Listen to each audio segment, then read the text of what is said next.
Good afternoon, everyone, or good morning, depending on where you are watching us from. I want to welcome you to this conversation.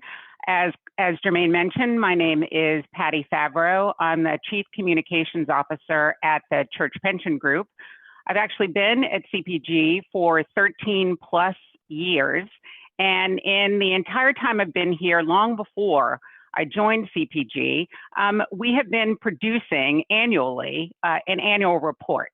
And since I've been with CPG, I've had the great pleasure of working with my colleagues at CPG and on the board to produce an annual report that talks about our values and our work and our financial strength. And we publish it and publicize it every single year. And we see that a few thousand people have an opportunity to review the report, but we worry that sometimes the information isn't getting to all the people who are interested in learning a little bit more about us and understanding our financial strength. So we decided to try something new this year, since everyone is getting so familiar with Zoom and virtual ways of convening. We decided that we would have a conversation with the church and stakeholders around the church to talk about who we are, what our values are, our work, and our financials over the past year. So this is the first time we've done this. We look forward to doing it in the future, and we appreciate your feedback. I'm joined by colleagues on the board and members of CPG's executive leadership team. I'll introduce them to you in a minute. I'm going to ask them a series of questions, and we're going to have a conversation for about an hour. But if you have questions, please put them in the Q&A, and we'll make every effort to get to them. We also have some pre-submitted questions that we will also try to get to. If we don't, we will make every effort to answer them in an upcoming communication with the church. So with that, let me turn to our panel. I'm going to start by introducing you to Bishop Thomas Brown, who is the chair of the Church Pension Fund Board of Trustees. The name's on the Zoom, but I'm going to ask everyone to wave. Second, I'd like to introduce you to someone who you probably recognize from our other communications and her many, many visits around the church, Mary Kate Wold, who serves as the Chief Executive Officer and President of the Church Pension Fund. Then I'd like to introduce you to Roger Saylor, who is our Chief Investment Officer. Ellen Taggart is our Chief Financial Officer. She understands the numbers probably best in the organization and around the church. Well, Roger also understands the numbers. We all are students of them, but Ellen is responsible for knowing where all the bodies are buried. So she is a great resource to have access to on this webinar. Frank Armstrong, who some of you may have met before, is our Chief Operating Officer. He is responsible for all lines of business, including our benefits operation, which we'll spend a lot of time talking about today.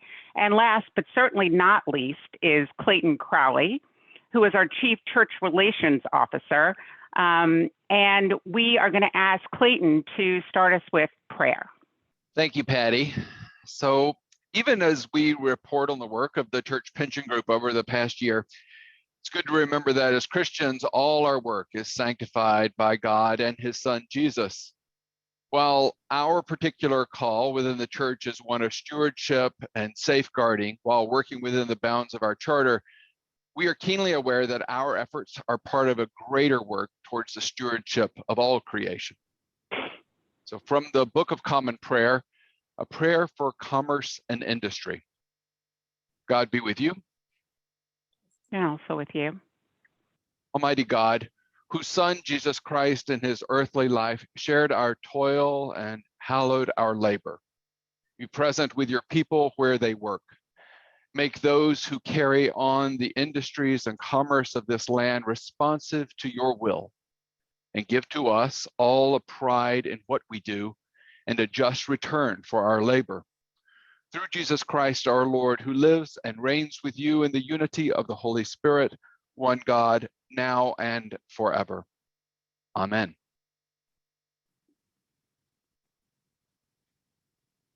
Thank you so much, Clayton. So let's get started. Mary Kate, I'd like to start with you. And let's start with taking the broadest possible context. CPG has been around for over 100 years. And I think we can all admit that a lot has changed in the past century or so, but a lot of things have stayed the same. Can you share a little bit about CPG's values, our purpose, our vision for the future, please? Sure. Well, we have a really interesting history. Until a little over 100 years ago, there were many attempts at trying to come up with ways to support clergy in their retirement, but there was nothing that was reliable. And many clergy, I mean, some came from wealthy backgrounds and had no problem retiring, but many clergy were actually in retirement, falling on the mercies of family members, friends, and such, and some retired into abject poverty. And then some just didn't retire and stayed in the pulpit, probably long past the time that they were actually optimally effective.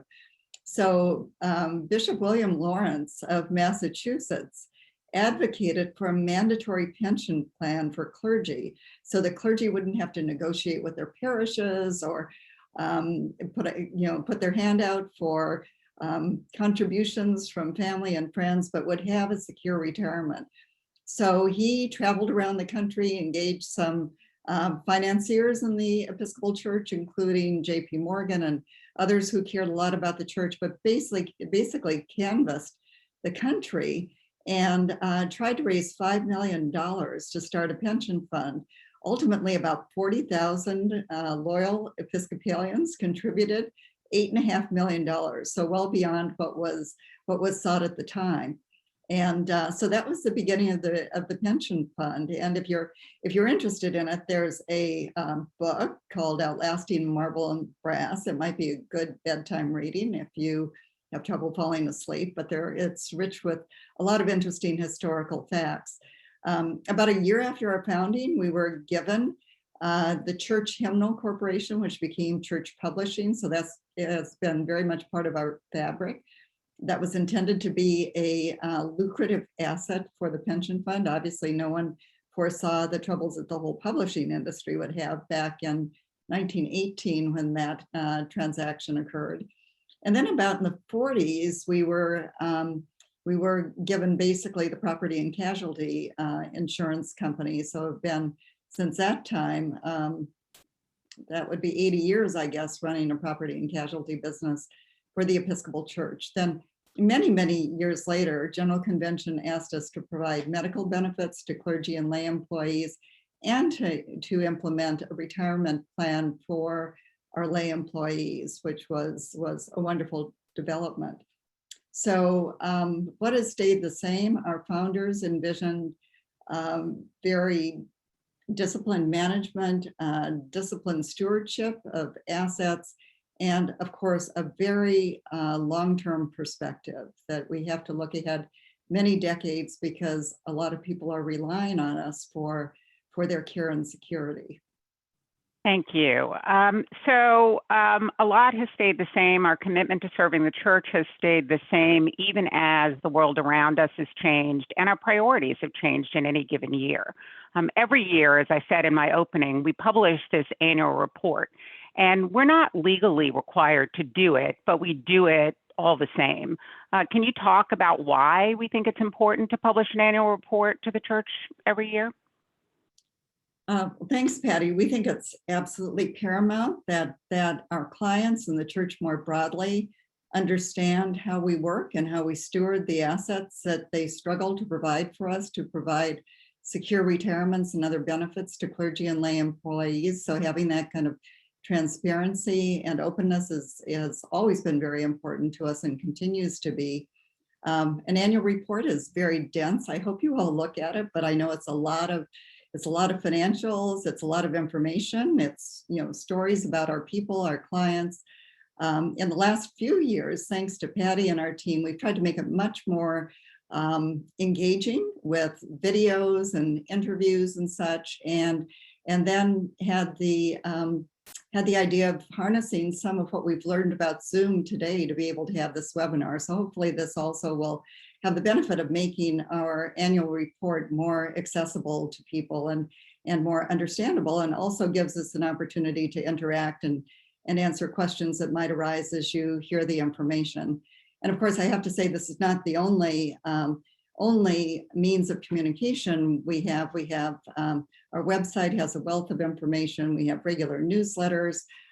We have an ongoing series of insights and ideas events that focus on socially responsible investing, and many other ways that we routinely communicate with the church. But we love getting questions. We love being able to answer them. So hopefully today will be just one forum to do that. Thank you. I promise the annual report is a really good read, and we have really good videos. So if you haven't had a chance to check it out, please do so. So Ellen, now I'd like to spend some time with you. As Mary Kate outlined, we operate 3 distinct lines of business: employee benefits, property and casualty coverage, and a publishing business. But most people know us for employee benefits, particularly our pensions. Could you talk to us about how pensions work? Because understanding that is really at the core of understanding a lot of the things we do and a lot of the decisions that we make. Sure. So CPF defined benefit pension plans require that the parishes and the dioceses of the church make contributions in, essentially pay assessments for the eligible employees that are in that plan, the clergy and the lay people. And then those funds are invested and are expected to grow throughout the employee's working years. So then upon retirement, when individuals retire, the pensions are paid out. And they're paid out from cash that's drawn down from those pension plan assets that were accumulated over time. The amount that eligible employees receive in those future pension payments is based on a calculation, right? It's formulaic, considers factors like compensation and years of service. So each individual clergy, lay person that's in these plans or their beneficiaries will receive their pension payment upon retirement for the balance of their lives. And you know, to leverage something Mary Kate said, right? This is CPF's, you know, moral obligation to all of the people that we serve. But in order to fund those pension payments that have to be made, the investment portfolio is designed so that CPF is able to generate sufficient returns. And maybe to give some more illustration to that, what happens is those assessments that I talked about, those contributions that come in, they're significantly less than what gets paid out in those pension benefits. So strictly for illustration and example, and only talking about the clergy pension plan, if we looked back at 2020, we received in about 84 million in those assessments, and the amount of pension payments that went out were more than 4 times that amount.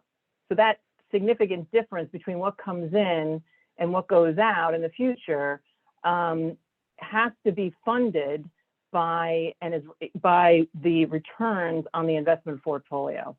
So hopefully you can see that the pension plan modeling is reliant upon us generating, CPF generating healthy amount of dividends and capital gains and interest, so that it can fund those pension payments. Thank you, Ellen. We're going to spend some time with Roger in a few minutes talking about our investment program. First, I'd like to talk to Clayton Crowley. Clayton has been at CPG longer than anybody else on the executive leadership team. He is also an ordained person. He's been ordained a very long time. He is older than he looks on the screen. I would love for Clayton to talk about the ways in which the Church Pension Group has evolved in the time that he's been at the Church Pension Group, and really just give us a sense of the ways in which, from his perspective as a clergy person and as a member of our executive team, the Church Pension Group has changed. Thank you, Patty. I've actually been at CPG less than a quarter of its existence, so it's not nearly as long as she intimates.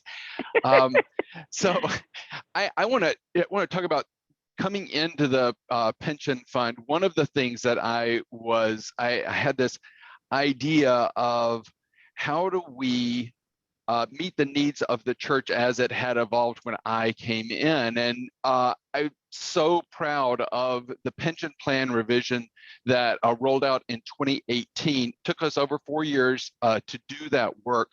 And one of the great things about it is when I came to CPG, I had some friends who were missionaries in Alaska. And she talked about 5 miles from the Arctic Circle. One of their ways of compensation was an elk head on the front porch during the winter. And that did not meet our test for annual compensation. And so I really wanted us to look and see how we could reflect a care for all, not the typical suburban parish with the priest and usually at that time his wife with 2.5 kids and a dog. I want to make sure that we looked at across our churches that evolved. And I think that pension plan revision really did that. When I meet with church planters and bivocational clergy and tell them about what our plan looks like now, we made this change in 2018, and people come and say, am I a part of the plan? Can I be a part of the plan? I'm a bivocational cleric. Yes, absolutely. So I'm super proud of that.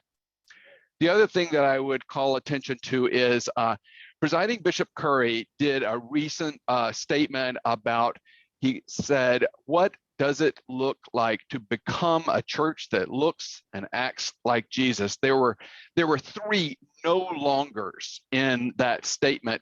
All need an amen, but I'm going to stick with just one of them. And it said, to be that church that looks and acts like Jesus, we can no longer be fixated on preserving institutions. And here's what I'm so pleased about. I know that CPG is an institution that is fixated on preserving the church. It's not the church preserving CPG, and that our fixation is we want to preserve the church as it seeks to live into the way of love.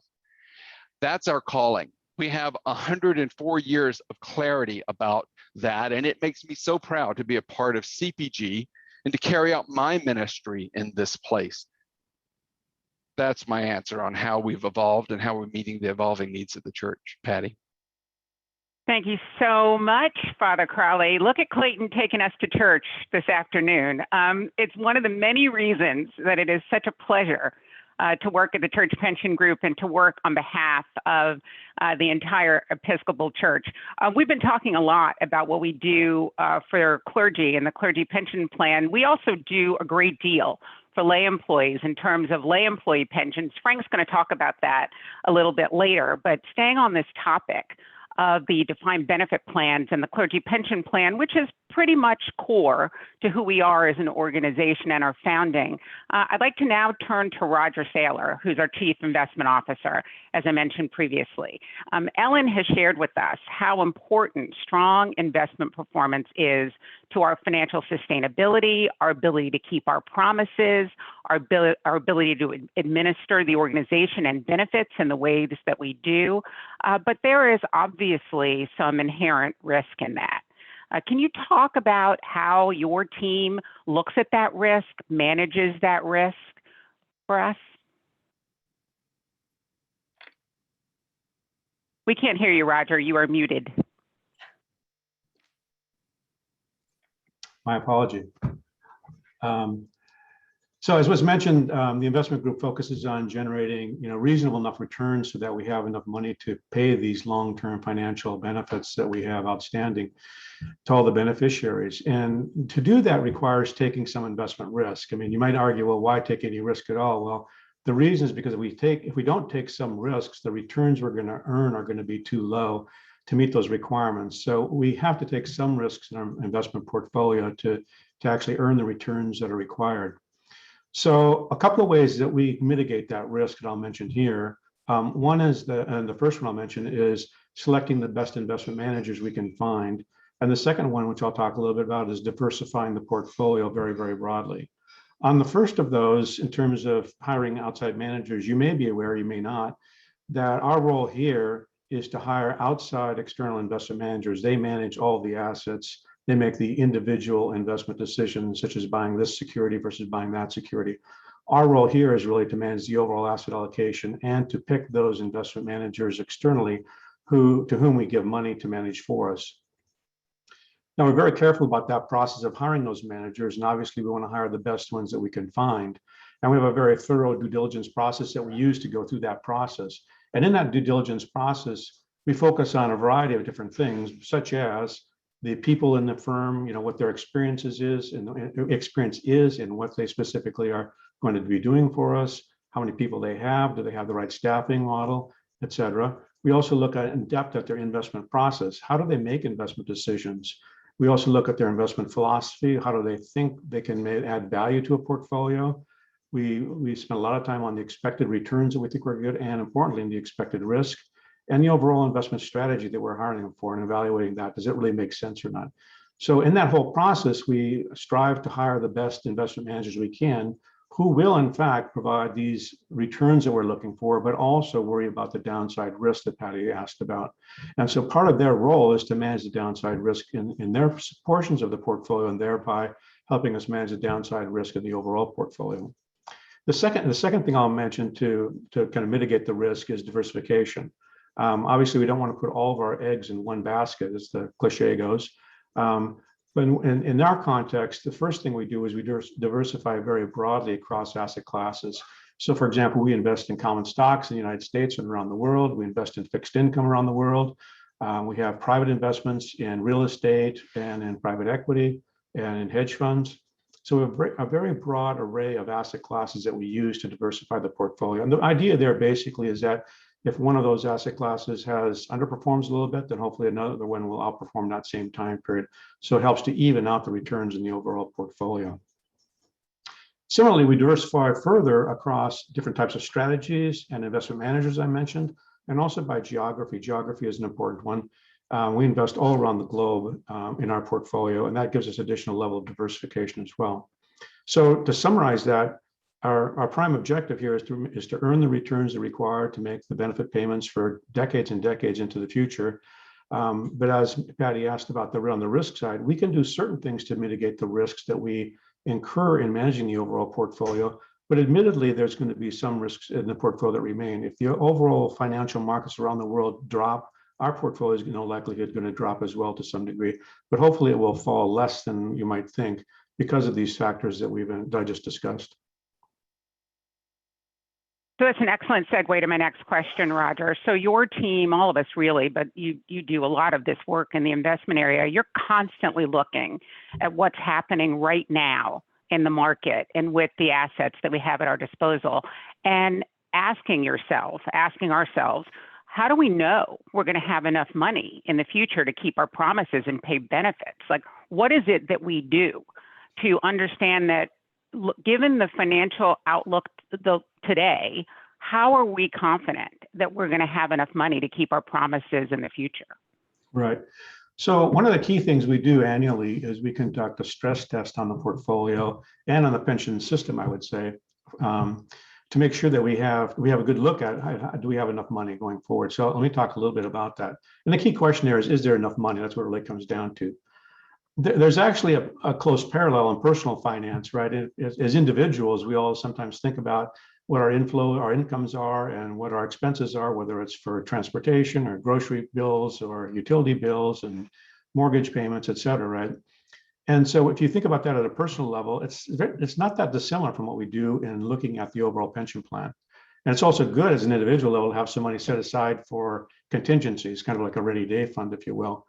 And at CPG in the pension context, what we do similarly is we look at each individual beneficiary and determine an estimate of the retirement benefits they're going to be receiving in their retirement years. And then we look across that for every beneficiary in the plan. And so that gives us a sense roughly of the pension benefits that have to be paid for decades into the future, year by year by year. You can think of it that way. Now, We also know today how much money we have in the portfolio. But what we don't know explicitly is what's going to happen to the markets that we're invested in. So for example, we don't know if the equity market's going to be down next year or up. We don't know what inflation is going to be next year. So those types of things are unknown. So in order to get a handle on that, what we do is we conduct the stress test I mentioned, where we simulate into the future many different scenarios for how these markets might unfold. And in fact, we simulate thousands of those scenarios out decades into the future. And by doing that, we get a sense for, on all these different scenarios that might unfold, will we have enough money to pay the pension beneficiaries their payments every month for these decades into the future? And ideally, what we have at the end of that is we have enough money to do that, but we also have enough money for, as I said before, in a personal situation, a rainy day fund, or a cushion, we sometimes call it, to make sure that we can deal with a contingency. And in this context, for the pension plan, the rainy day fund is for that period of time where the markets around the world fall and don't recover right away, or don't recover at all, or recover over a very slow rate over a long period of time. So that's a part of the overall equation as well. And as I said earlier, we conduct that analysis every year. So how confident, just generally, are we feeling right now? Well, I would say for the next 10 or 15 years, we can be very confident that we have enough funds to make these payments, right? However, the but associated with that sentence is that the future is uncertain. And so particularly in the context of the pension plan, where the time horizon we're dealing with is extremely long. We're talking not about the next 5 or 10 or 15 years. We're talking about 10, 20, 30, 40, 50, 60 years from now. And so it's because the future is unknown and we don't really know, and it's impossible to predict what will happen in some of these markets or what inflation rates will be, et cetera, right? We still have to be a little bit cautious. So I would say that in summary, I'd say that we're in a good position, we're in a solid position. But as I said, we have to be a little bit cautious because the future is very uncertain, and we really don't know what's going to transpire over those many decades into the future. Thank you, Roger. Really appreciate it. So Bishop Thomas, let's turn to you. You're the chair of the Church Pension Fund Board of Trustees, and everything that we've been talking about so far, including the stress testing, gets presented to the board for the board to sort of process. What are the needs of the church and what is the financial situation of the fund? Can you talk about how the board thinks about the stress testing and how the board thinks about the financial strength of the Church Pension Fund and its implications for the church? Absolutely. And one of the things I would say, Patty, to answer your question is just to remind all of us on this call and those of us who might see this later, is to say that when the House of Deputies elects trustees to oversee the Church Pension Fund, the House of Deputies is assuming that we are going to do that in a way that challenges and listens at the same time. So what I want to first say is that the Board of Trustees of the Church Pension Fund, we take our role to oversee both the management team and the entire organization very seriously.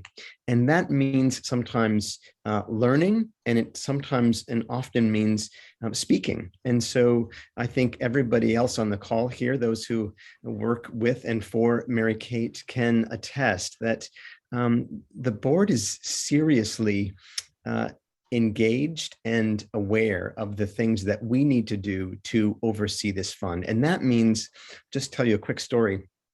My predecessor is Stephen Lane, and he's now the Bishop Provisional, or will be, of Rochester, but served this diocese for over a decade. And he was at one time chair of the Program, Budget, and Finance Committee for the Episcopal Church. And he reminded me in a conversation just recently that the church and local churches and individuals are forever looking at a triennium, or maybe a couple of triennia. Presiding bishop serves for 9 years. The pension fund, we are thinking, as you've heard from other people just now, we are thinking in terms of 50 and 60 and even 100 years. So it's true that right now we feel reasonably comfortable, and everybody who is here today can see that we have a lot of assets.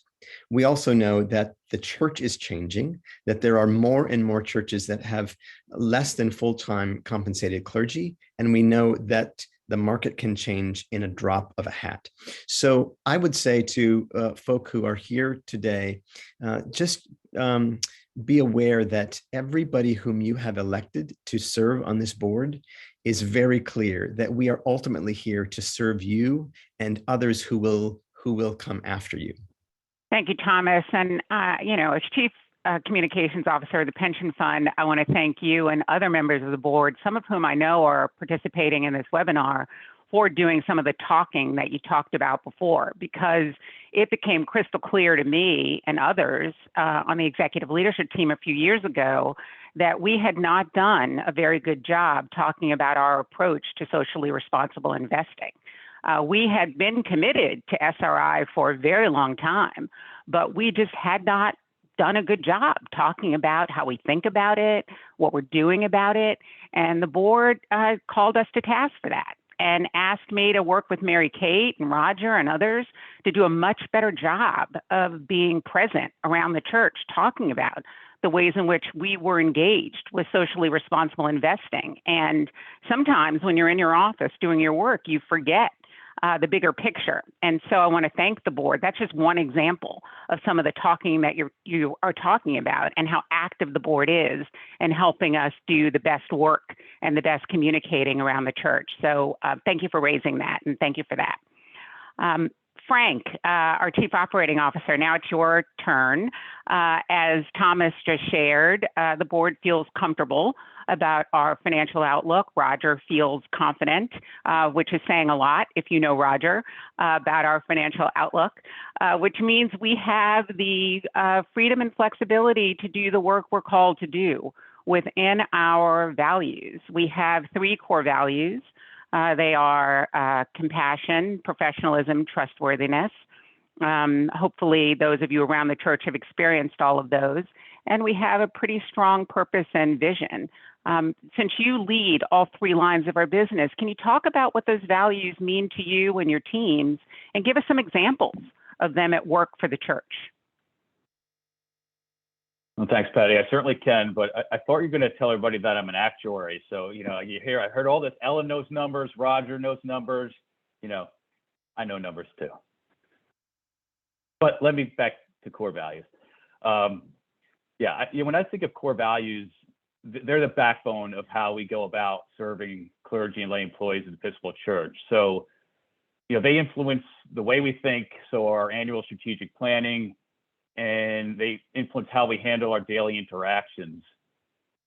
When I think about it, we recognize and we embrace that our clients, one, they trust that we have their best interests in mind, and they also expect that we have the skills and the resources to deliver, and also that will honor our short and long-term financial commitments. So from my perspective, it's that consistent demonstration of core values that enables us to meet those expectations and really be a source of stability for our clients. And what I mean by that, it's providing, consistent positive experience in sort of every interaction, meeting our short and our long-term commitments, and then adjusting to meet changing client needs. So to me, our core values are just always front and center. And they're sort of like a litmus test for us, both in the planning and execution of everything we do, our service to our clients. So some examples, I tend to think of our core values as a complementary set. So I'll try to pull them apart a little bit. I'll give it a try. So I'll start with compassion. And when I think about the past year and plus, we've been really focused on staying connected with each other as colleagues and with our clients. And it's been a bit of a rallying call, and a good one. So one example of adjusting to stay connected is in our educational programming that we've done through the pandemic. And it's really enabled us to broaden access, particularly to deacons, bivocational clergy, lay employees, through our virtual programming. We've done some virtual programming before the pandemic, but we really challenged ourselves to think about this differently. And in doing so, we focused on current topics that matter to our clients. Things like resiliency, handling stress, depression, dementia, as well as the staples, the financial resources, wellness, overall retirement planning. So we've taken a different approach over the last year, and it's worked out well, and it's allowed us to reach a broader number of our clients, and we expect to reach more as we go into 2022 and beyond. And then I'll stick on the compassion theme for a little bit, and I think about a response to the pandemic more broadly. We were able to respond quickly to what we saw as emerging needs that our clients were challenged with. So we did things like, the pension assessment waivers. We also provided flexibility. So we run healthcare and we run property and casualty companies. So we decided to give our clients just more time. We extended grace periods because we knew that they were at a pinch, and they weren't sure about what the next quarter was going to look like and that sort of thing. In our plans, we removed deductibles and copays for treatment and testing of COVID. And then in publishing and church insurance, we also looked to do things. In pubs, we made some sources freely available periodically. And then we also focused on publishing topics that were really important to our clients, things as racial justice.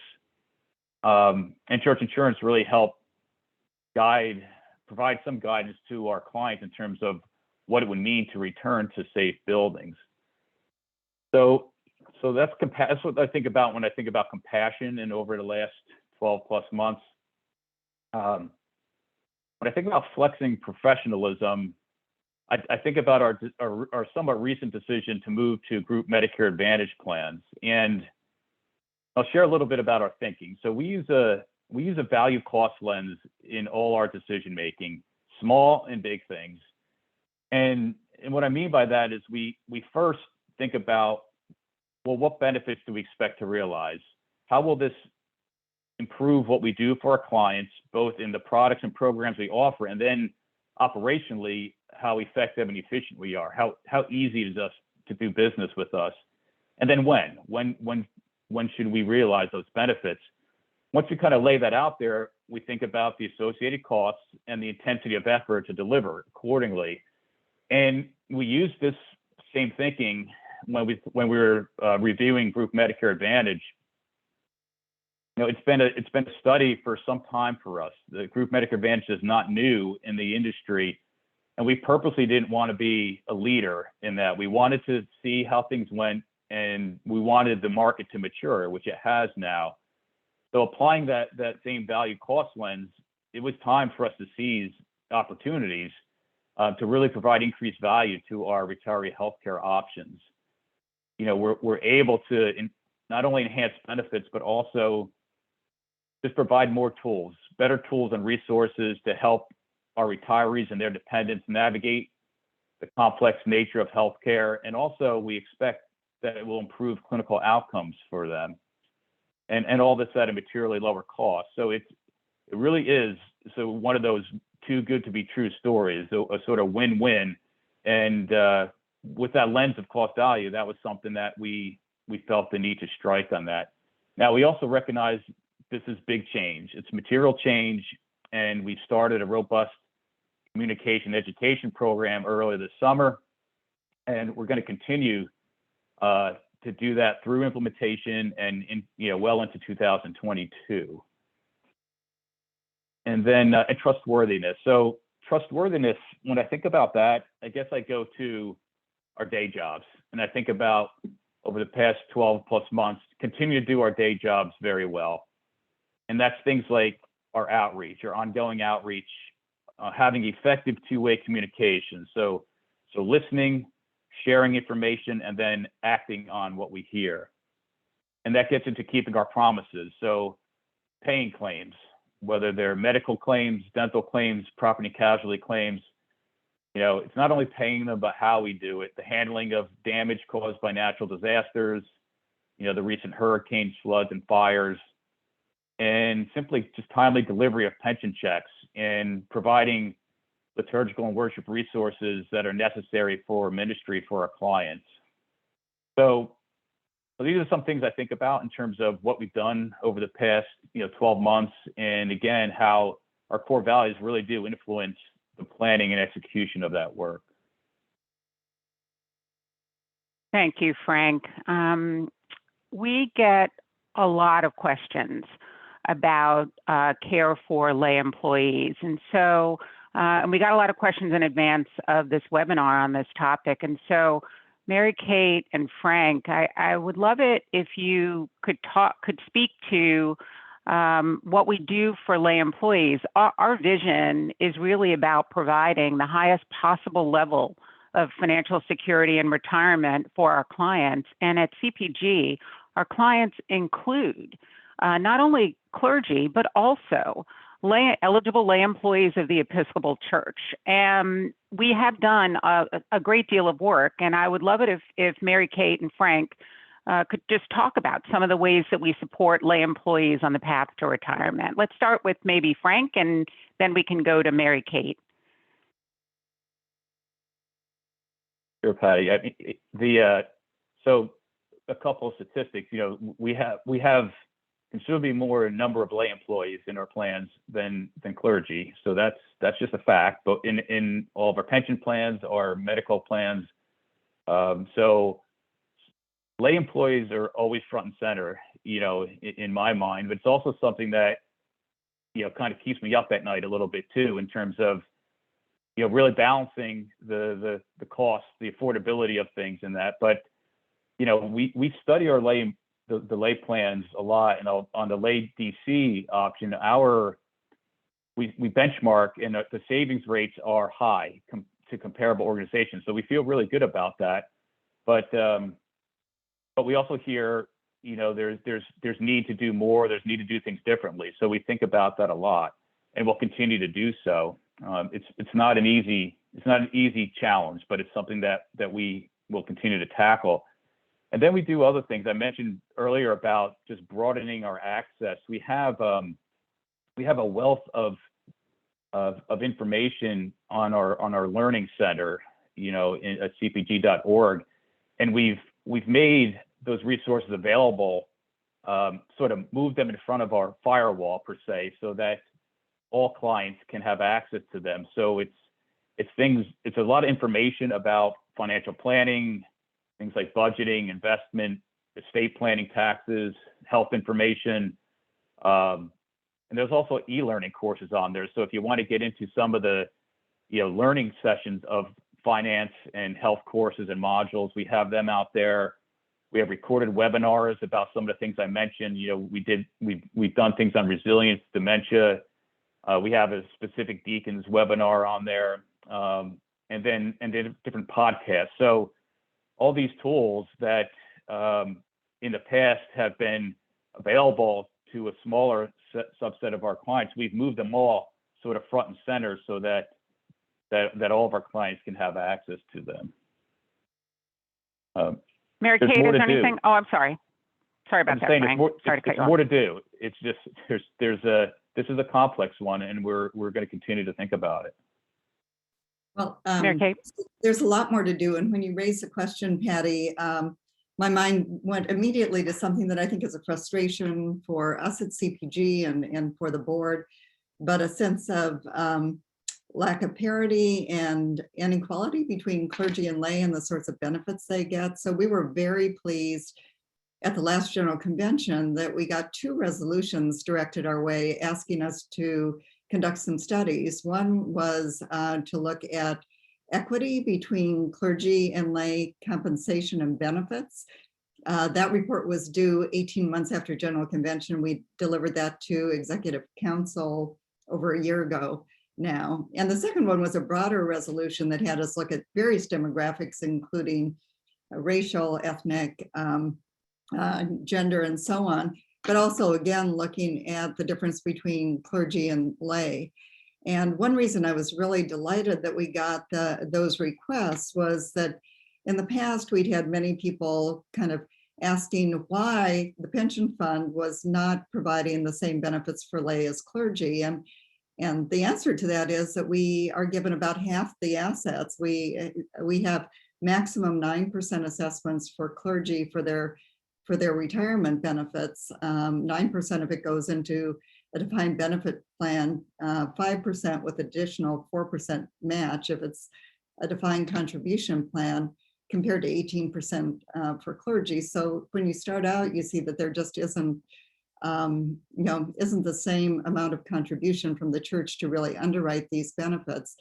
And the second thing is the benefits drive off compensation. So I thought it was a very, very healthy thing that the church raised this, asked us to study this, linked benefits to compensation, because I think it sets up a really great conversation between the church and CPG as to what are the options, what can be done to further enhance the benefits that we pay to lay employees. But at the moment, the tools at our disposal are to take the monies that have been given to us, and for those in the Lay DB plan, invest them really, really well. And I'm looking at Roger on the screen there, and his team does a fabulous job. And then on the DC plan, to make really responsible choices in terms of the types of funds that we make available for people to invest in through their DC plans. Very responsible and robust medical benefits. And then, as Frank said, to do everything we can from an education standpoint to help people understand their benefits and access them and plan for their futures responsibly and with as much financial literacy and other knowledge as possible. So there's a lot going on there. There'll be a lot that we'll present to General Convention. We hope for a very robust conversation on the topic of lay benefits. Thank you. If I could add just a personal anecdote, I joined the Church Pension Group in 2008.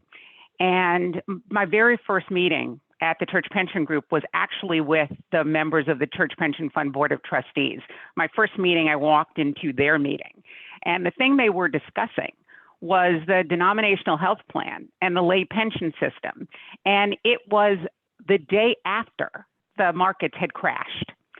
So there was tremendous volatility in the market, and yet the members of the board and the members of the executive team at the Church Pension Group were talking about how we could make health benefits available to more people around the church and help the church manage the cost of healthcare so that lay employees could participate in the healthcare plan at the same level of contribution as lay employees. And we were talking about how we could help the church provide pension benefits to more lay employees by reinforcing the church's commitment to providing pension benefits under the lay pension system. And I came to the Church Pension Group from a for-profit setting, and I will tell you, on the day after the market crashed, no for-profit organization was talking about how to include more people into its benefits programs. And it was just the very first sense I got of the commitment of the place, the people who work at CPG and the board that serves CPG, to support all people who are eligible for benefits from the Church Pension Group. It inspired me then, and it inspires me to this day. So that's just one person's viewpoint on all of this. So we do a lot at the Church Pension Group for clergy, lay employees, institutions around the church. We do our best. We try really hard, but we're not perfect. And we know that. We're far from perfect. There's a lot more work to do. So I'd love to ask all of you, what keeps you up at night? Where are the opportunities that you see? What are the opportunities that you see to do better, to learn more, and to improve the quality of care we give the people in the institutions we serve? Just jump in. I'll keep you guys under control if it starts to get crazy, but whoever feels like going first, go first.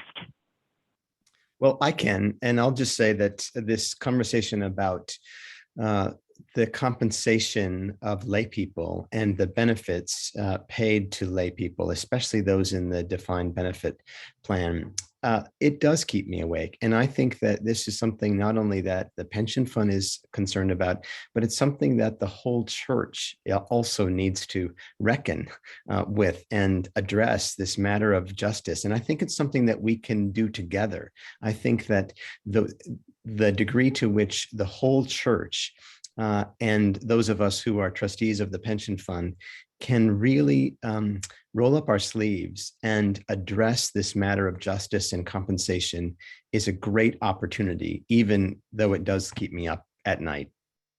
Mary Kate, you want to go next, or Frank, whoever? Yeah, Frank, I'll follow. Okay. Yeah. Well, let me. I want to add to what Thomas said a little bit, but let me start with. Well, the first thing that came in my head was climate change. It keeps me up at night, and I mean, it keeps me up at night for a personal reason. I grew up in a small Jersey Shore town, and when I go to visit, I see more water hanging around on the streets longer than it needs to be. So I worry about that. But I worry about it, for the impact on our church insurance business. So we continue to see greater frequency of severe storms, fires, floods, etc. But and I mean, the good news is Episcopal buildings have tended to fare better than most historically, but we're seeing the impacts of the increased severity, on our clients and our financials. So, back to what I was saying earlier is we're here for the long haul to meet our short and long-term commitments. So we think about this a lot in terms of how do we mitigate the risk to the extent possible, and then how do we make sure that we've got the appropriate financial mechanisms and reserves to handle the now and handle the next thing, when the wind blows and the water falls from the sky. So that's a concern. That's something I think about a lot. And the other is what Thomas was talking about, and it's around the affordability of all of our programs, benefit plans as well as property casualty, even books, resources and from church publishing. So we're constantly thinking about what can we do more? How can we add value? Adding value typically comes with cost, and we just need to be prudent with managing, meeting the changing needs and that affordability. And it's not an easy balance. It's a delicate balance. So I agree with what was been said. Mary Kate and Thomas, we have to keep looking at this stuff. We know when we compare our benefits, we feel good about both the clergy plan as well as the lay DC plan, as well as property casualty and the denominational health plan in terms of the robustness and comprehensive nature of them. But we also hear the challenges of 18% assessment is difficult, and 9% employer contributions to lay DC is difficult, and healthcare is expensive, and property casualty is expensive. So these are complex challenges and no easy solutions, but this is what I think about early and often.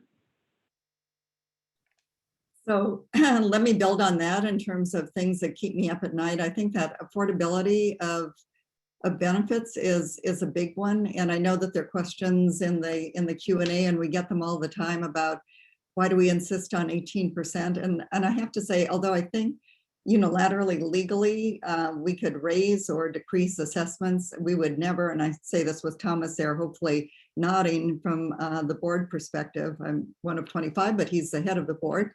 But I don't think we would ever, as a pension fund, unilaterally change the assessment rate. So if there's an interest in the assessment rate being reduced, I think that needs to be a really robust conversation with General Convention and the church. What would that look like?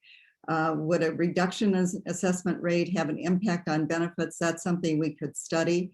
But at the end of the day, we're here to administer whatever plan the church thinks is best to serve the needs of the church. So when I talked about our vision, we want to provide the highest financial security to our people, our clergy and lay employees, in a way that's financially sustainable by us and that responds to the evolving needs of the church. So that 18% is something that I think you would not find us changing unilaterally, but would involve a big conversation with the church and what are the ramifications, and really being thoughtful about that if that were to happen.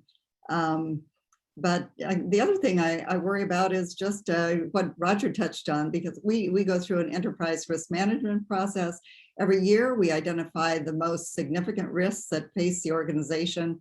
And number one on the list always is not having enough money in the fund to underwrite our promises. And we feel really good about where we are now. But as Roger says, the markets can be very volatile. And, we had some billions of dollars less than we have now, not much more than a year ago. And certainly in the financial crisis, we dropped the value of our assets by 30%. So we know that will come down the pike. So I do worry about that, but that is mitigated significantly because of the quality of Roger and his team and the thoughtful and careful and really experienced work that they do. So I don't lose a lot of sleep over that. Okay, well, we have a lot of questions that have come in already, but I'd love to give, but before we turn to them, I'd love to give Thomas and Mary Kate the final word and just ask you to share what's next. What can the church expect to see from the church pension group, and how can we all, not just CPG, but the church, help facilitate that? Well, I'll just say that the church and all of us here today, and those of us who aren't here today, can expect that you will hear more from the Board of Trustees, the current board and future boards, about the ways in which we want and are responsible, not only for overseeing this fund, but also to engage the church, to engage you, so that we are responding to God's mission together. So that's the first thing, is to just expect more and to expect more moments like this. Patty, I'm so glad you raised the issue of communications generally. It's true that we are not perfect. And one of the reasons that why we've gathered ourselves together today is precisely to respond to questions and to make ourselves available. So I think that you can expect more of this too.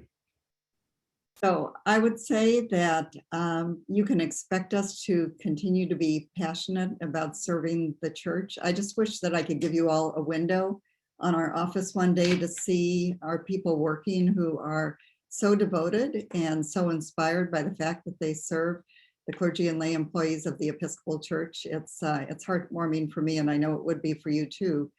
The other thing you can expect is that we are going to continue to strive to live our values, and they're emblazoned on everybody's hearts and coffee mugs at CPG: professionalism, compassion, and trustworthiness.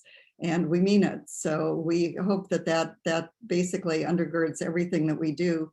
And lastly, you can trust us to live in the present and to be planning for the future. And I want to illustrate that by what I often say, which is we might have a priest who is ordained today. We need to serve that priest now.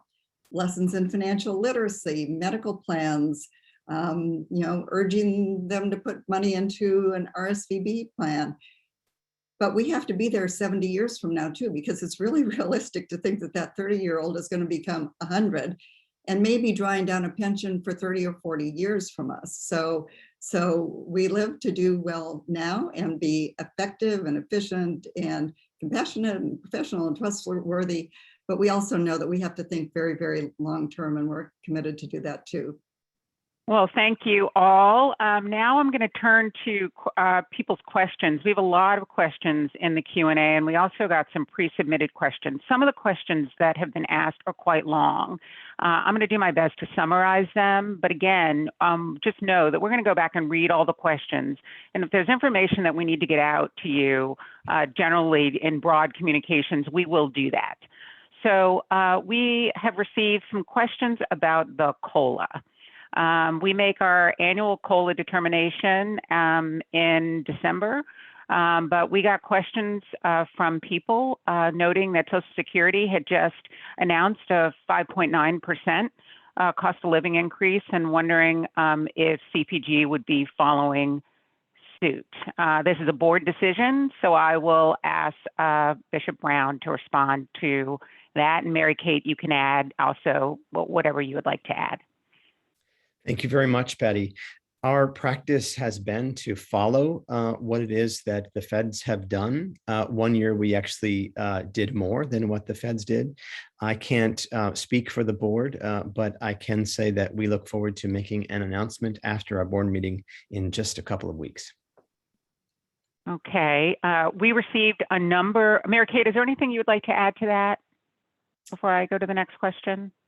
No, it's always a two-pronged analysis, looking to what Social Security does, but also looking at the financial ability of the fund to support that. So we go through that two-pronged analysis. That analysis is happening right now, or has happened. But again, no spoiler alert, because the board will have to make a decision in December.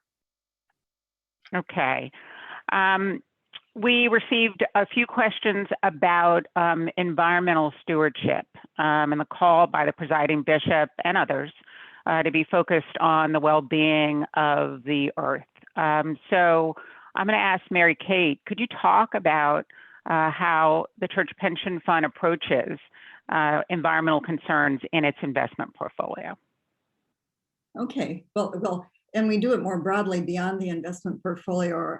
Our office is LEED Gold, and we have a lot of practices internally to support the environment. But from an investment perspective, we look at ESG factors across the portfolio. As a board, we look very carefully at our policy on socially responsible investing. We have not divested fossil fuels, but we have a four-pronged program that focuses on impact investing. We've made a number of really important investments in terms of green energy and practices that look at sustainability practices and that I think are quite impressive and interesting. Some of that information is on our website, and we actually have an Insights and Ideas event coming up soon to talk about environmental considerations and investing. So I'd urge you all to attend that. We also focus on shareholder engagement. So companies that are in our portfolio that consume a lot of energy or that produce a lot of energy are fair targets for us for significant interaction and conversation to try to coax companies to follow the values and practices that we think are appropriate from an Episcopal Church perspective. And we've been very successful in many of those engagements. And again, you'll find some of that on our website. Also, you'll hear some of that at this Insights and Ideas events that will be a webinar coming up soon in December. So really hope that you attend that. And then thought leadership. We speak broadly. We influence other investors. We try to attract other investors to worthy investments in the environmental space that we ourselves invest in, and we've been successful there.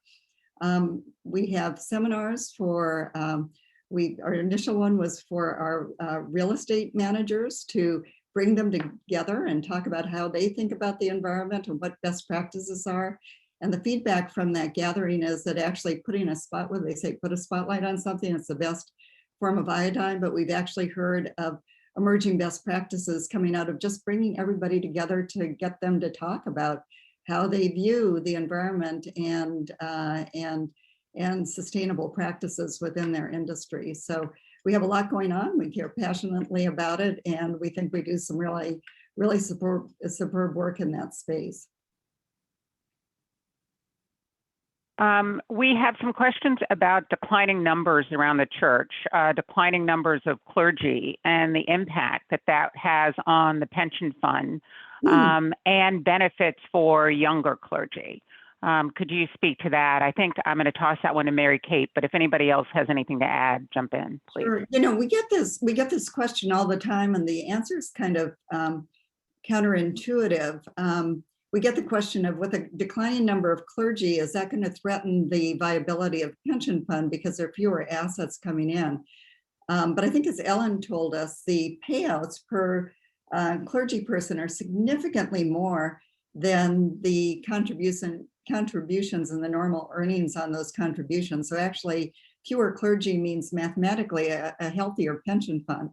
But nevertheless, we plan for the future with a baseline of clergy, with increasing clergy, but we also, and I think one of these questions was in the Q&A too, Patty, you know, whether we take into account when we do our modeling that Roger was talking about, the stress testing, whether we think about the declining number of clergy. So we run all those different scenarios with different assumptions as to what the clergy population may be, you know, into the future. So we look at declining numbers, we look at plateau numbers, and occasionally look at increasing numbers as well. But we're prepared to serve and to make sure that we can uphold our promises in any of those scenarios. Patty, I'd like to respond a little bit to some questions related to clergy numbers. And I want to respond to a former seminarian of mine, Father Paul Schoaf-Kozak, and also to Bishop Stebbins of Montana, both of whom raised some really important questions that I would like for the whole church to hear and for us to spend more time talking about. The first from Paul is in the face of incredible income return, increased income. The question is, why can't we use some of that money to support the mission of the church? This is a question that if we're not asked it regularly, people are thinking about it. And the fact is, we can't do that. That would be illegal, for one, and it's simply not the job of the pension fund to be responding to particular concerns like that. So while we are committed to building beloved community, we can't take money from the pension fund and make that possible. I want to respond to Bishop Stebbins in particular about your concern that with bivocational clergy, we are creating a two-tiered system with those who are not bivocational or who are compensated full-time. You are absolutely right. And this is where I think the pension fund and the church together, that we can spend time addressing how to make this less of a difference and more of something, as you say, that does address justice. So those are two particular things that I wanted to make sure that all of you on this call heard from a board perspective about how important both of these particular questions are. Thank you, Thomas. Another question is, and I'm just going to read it, is about congregations pay 18% to the church pension fund, believing that all of that money goes to clergy pensions, but realizing that some of that money covers the overhead of the church pension fund. The question is, what of the 18% actually covers or goes into the clergy pension benefit? Specifically, if the overhead is X percent, of that 18%, what goes into the cleric goes to the cleric in the form of a pension benefit? I would ask, who would like to answer that question? It could be Ellen, it could be Mary Kate, it could be Frank. Well, let me start with, this sounds like an easy question, but it's not an easy answer because we collect 18%, but the cost of the pension benefit is actually more than 18% for a lot of reasons, and a big piece of that is what Thomas is talking about. You know, the pension plan was built, for sort of the long tenured cleric. So somebody gets ordained early in their life, you collect that 80% over a long period of time. The plan is built to, if all that works and Roger's team hits all their numbers, we'll be fine paying that cleric the pension over the long period of time.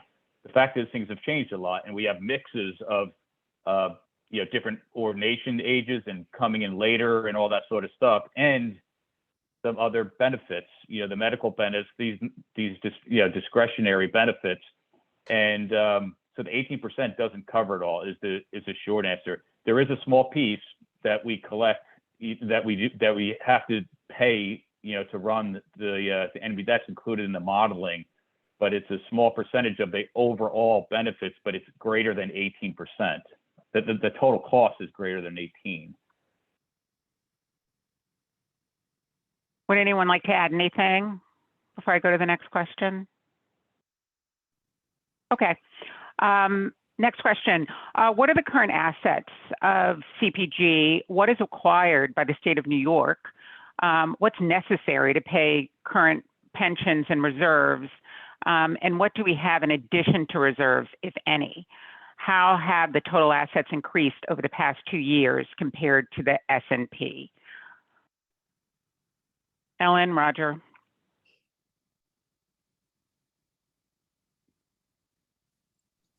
There was a lot from a New York. Oh, sorry. Go ahead, Roger. You go. I'll take part and you can fill in. So you want yeah, to start? There's a lot in there. Yeah. Let me answer the easy part. How, with the assets today?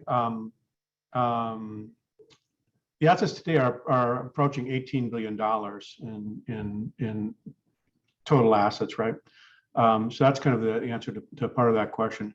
Over the last couple of years, this has been an unusual time period, right? The market's been, was down a lot in March of last year and then recovered dramatically and stuff like that, right? So I think for the last 3 years, actually, do I have those numbers in front of me someplace? I wonder. For the last 3 years, this is ending June because I don't have the September numbers here yet.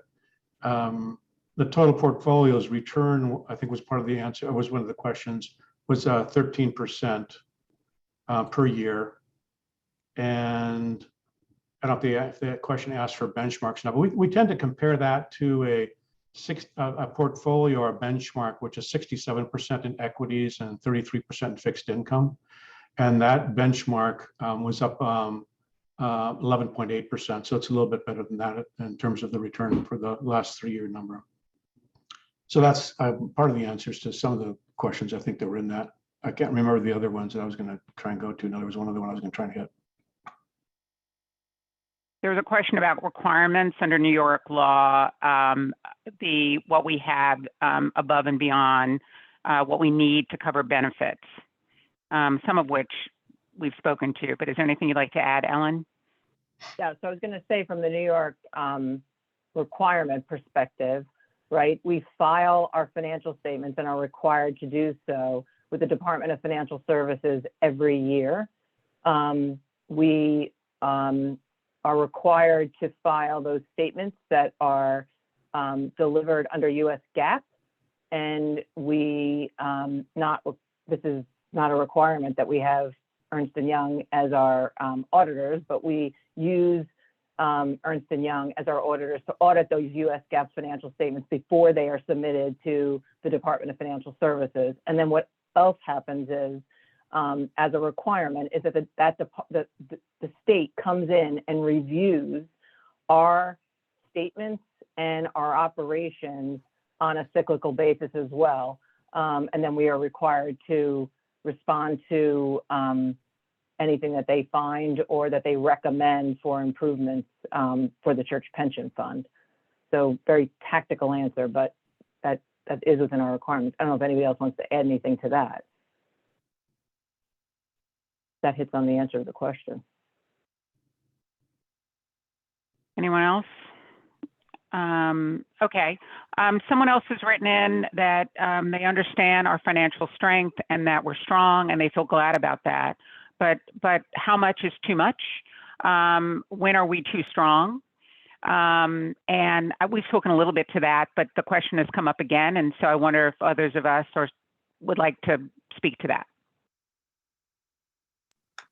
I think I go back to something we talked about earlier, which is, well, first of all, this year was an incredible jump in assets because the markets have been kind of crazy. So it's may not be something that's replicated, and they could come down as well. So it's a little bit of an aberration. But as we've done the stress testing that Roger has mentioned, that gives us optimism, but also some cautious optimism in terms of when we model this forward many decades from now. So there is a cushion, and but that cushion is intended to carry us through really difficult financial periods, like we saw during the great financial crisis a decade ago, where the value of the portfolio dropped by over 30%, so several $1 billion.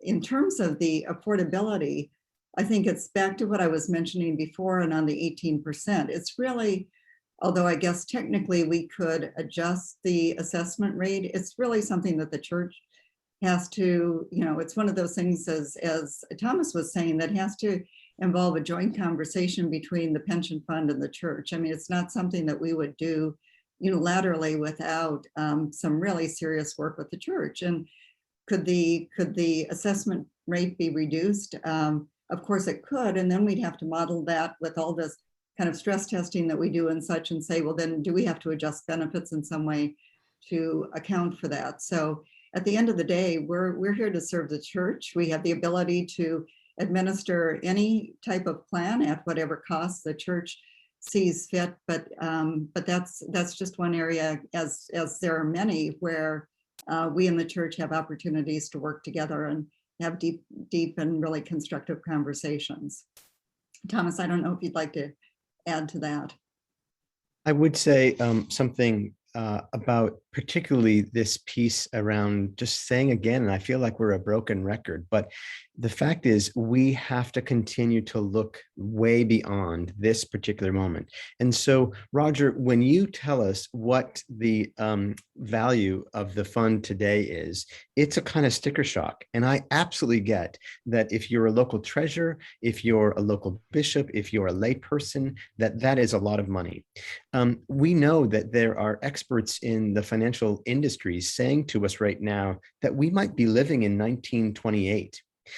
So the pension fund has to also think about that.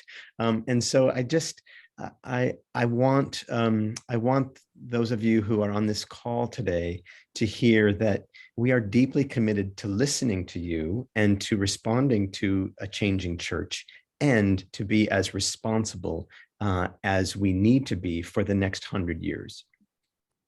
Hey, Patty, can I just add a quick comment to that? And that is that. Absolutely. And that is that, as Thomas and Mary Kate just said, the environment we're in is, has benefited from tremendously strong markets around the world, and almost every asset class that I look at seems to appear to be overvalued. In some cases, extremely so, and in some cases, moderately so. And what does that mean in this context? That means that the money that we've earned or that we've realized in appreciation over the last few years, right? I think people should think of that as pulling forward in time, pulling to today, returns that we would have otherwise thought we would get in years 5, 6, 8, 9, 10, 15 years from now. Another way of saying that is that at this point in time, when we do this work and we think about the returns in the portfolio we're going to earn in the future, it's several percentage points less than it would have been a few years back, right? Just reflecting the fact that the assets are all very expensive, and therefore the returns you're going to earn from those assets are not what they would have been 3 or 4 years ago. So even though, I think it's just good to keep in mind that the size of the pool we have is pooled to today.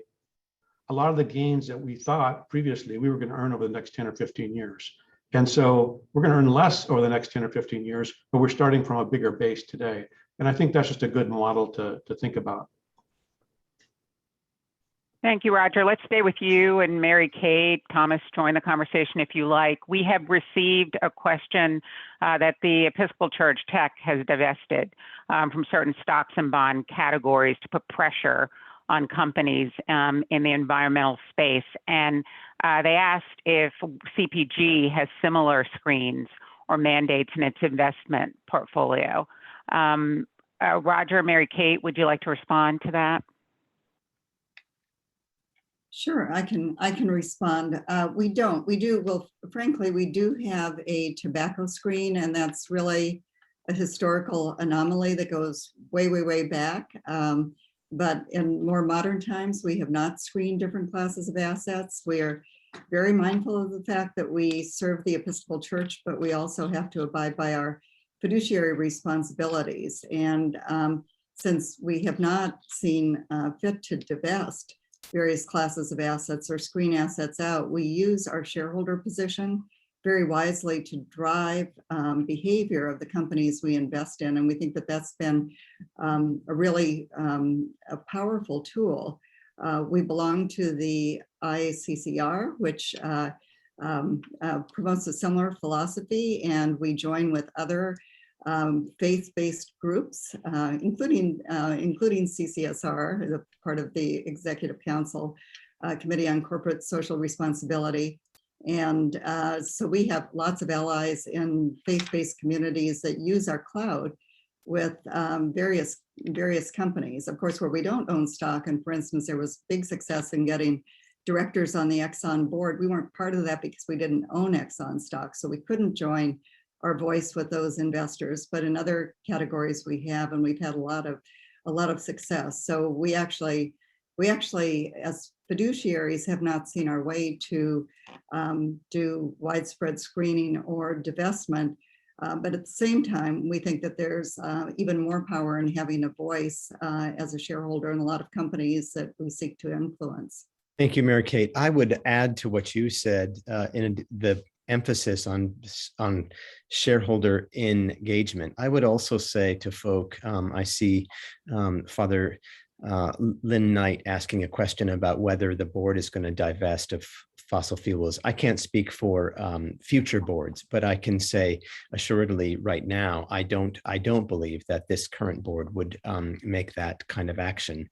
But I do think it's important for everybody to know that the board is absolutely committed to continuing to invest in things that are good, even at the same time that we can do well in terms of return. We know that positive impact investing, ESG, there are lots of words for it. We know that we have to continue to press in this space, and the investment team and the management team and the board are deeply committed to this. So thank you, each and every one of you, for raising this. It's really helpful to me and to those of us on this call who are connected to CPG to hear in the Q&A and to see your faces and to know that so many of you are joining us in this great commitment. Yeah, and I would encourage you, thanks for pointing out the positive impact investing, Thomas, because we've made some really, really important and life-changing investments.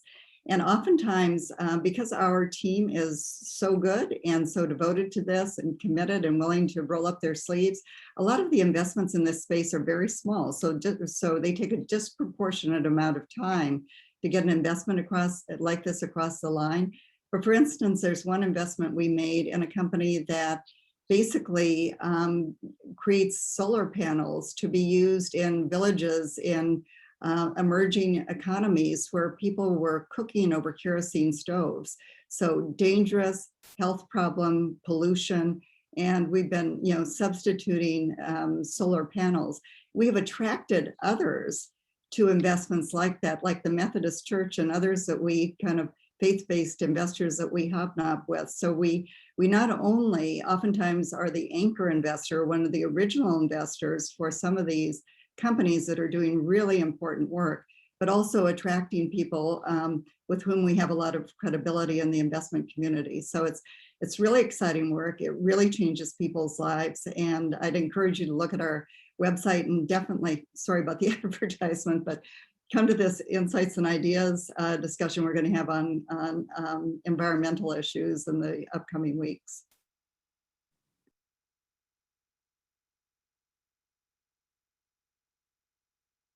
Be helpful if I unmuted myself. I think we have time for probably one more question. We got a lot of questions in the area of healthcare coverage, Frank. We had questions from retirees who are asking about hearing aid benefits, questions about what we're doing to manage the cost of healthcare for retirees.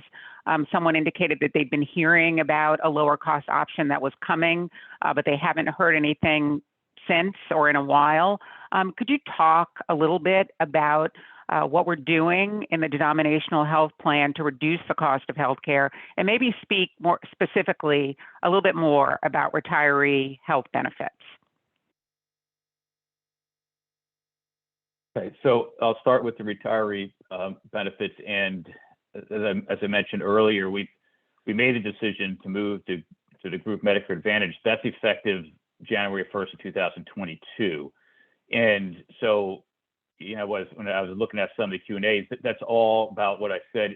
It's sort of a win-win-win situation, but there's change. So we spent a lot of time communicating. We've got webinars. We still have some that are still out there that we've had thousands of our retirees join and ask good questions. we're going to continue them through the year and into 2022. So the long and short of it is the plans that we're offering are similar to the ones that are current with some enhancements. These are the Medicare retiree plans, as well as some new tools and resources and those sorts of things. And it is significantly lower premium. It drops about 50%. And I'll just tell you that the reason for the drop is just how Medicare works. It's how the Centers for Medicare and Medicaid work and how they pay hospitals and health plans and all that. And this is the model that more of that money goes directly into the plan and, winds up in lower costs to retirees. It's extremely complex, but that's a short sort of answer to that. There's more work to do on the denominational health plan. That's, for the active clergy and lay employees. We're constantly looking at ways to contain costs there. Healthcare is expensive. We want to continue to offer these robust levels of coverage because that's what our clients are asking for. We have some lower cost options. They don't tend to be offered all that much. That's the employer's choice. Probably around 10% or so choose some of these lower cost options to make available to their employees. But we're continuing to look for different ways to control that overall cost. But I don't want to give empty promises. We can control cost. We can't make a statement that we're going to materially decrease cost in healthcare, for the active, unless we materially reduce the benefits, which isn't what we're hearing. Thank you, Frank. And I want to thank everybody for participating in this discussion. People out there around the church and also people sort of in here on the Zoom screen on the panel. We got a lot of questions and I'm really sorry we didn't get a chance to get to all of them, but they will be reflected in future communications that we make available to you. We also recorded this webinar. We'll be making this available on our website, and you can always contact us by phone or email with any questions you have, and we will make every effort to respond to those questions. So we really appreciate you taking the time to hear a little bit more about us and letting us answer your questions, sharing your questions with us. And as Thomas and Mary Kate signaled, there'll be more of this ahead. So keep the communications coming. We're here to serve you, and we look forward to being in partnership with you for the future benefit of this church that we all love and serve to the best of our ability. Be well, Godspeed, and have a wonderful, wonderful day. Goodbye.